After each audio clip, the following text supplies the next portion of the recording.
Hello, this station will be about capacity assessment of the station of endoscopy. While assessing the first part of any capacity assessment, I mean his understanding of the nature of his situation and his medical condition, the psychotic features will be elicited. And once you find something abnormal, pick it up and start to assess conviction for delusions and the nature of hallucinations if present.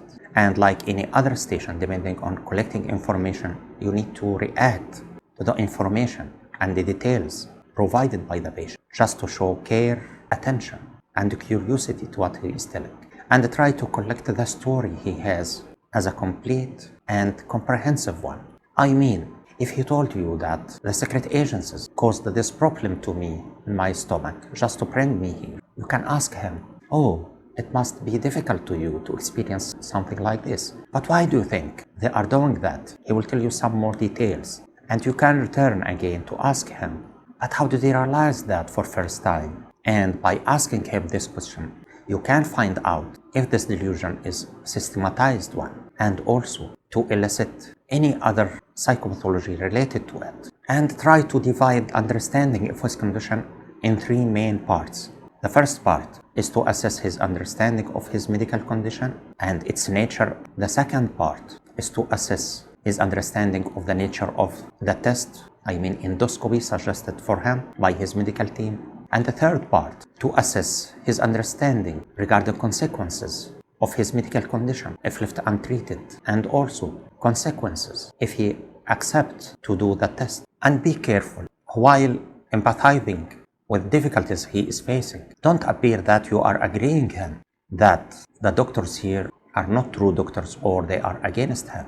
And you can do this just by reflecting on what he is telling without giving any opinion from your side.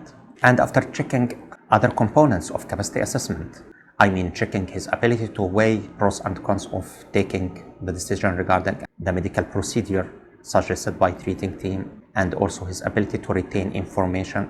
And you can ask him about this, or you can reflect on that. I mean, instead of asking him about something mentioned earlier in your conversation with him, you can give a comment about his ability to retain information. You can tell something like, I can see that you can follow me well, and you don't seem that you are having any problems in retaining information. And after asking him about his final decision, either accepting or refusing doing the endoscopy or the camera test, you can summarize all findings as a rationale for your conclusion. I mean to tell him, thank you, Mr. Smith, for being open with me so far. And from what you told me, it's clear that your decision of refusal of doing the test is affected by your fixed belief that the people here are not true doctors and they are going to harm you by inserting a microchip to control your mind through it.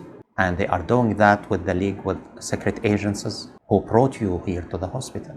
I'll proceed this to the medical team to see how they can help you regarding your serious medical condition and also your worries about the conspiracy against you. And thank you. You are showing that the ability of the patient to make a decision is affected by psychopathology. And this is enough to show that he lacks capacity. And in comparison to this, the other scenario for the patient who has cut wound and he is worried regarding general anesthesia and he can accept doing the stitch for his wound under local anesthesia. Here, the closure of the station is different than the one for endoscopy. In the station of capacity assessment of the one who has cut wound in his neck, you can say frankly to him, I can see that you are understanding your situation very well and the nature of your medical condition, and you are able to take decision regarding it, and I proceed this to your medical team to respect your decision, and I'll ask them to think about doing the stitch under local anesthesia. But in all circumstances, no one will enforce you to do the stitch against your will.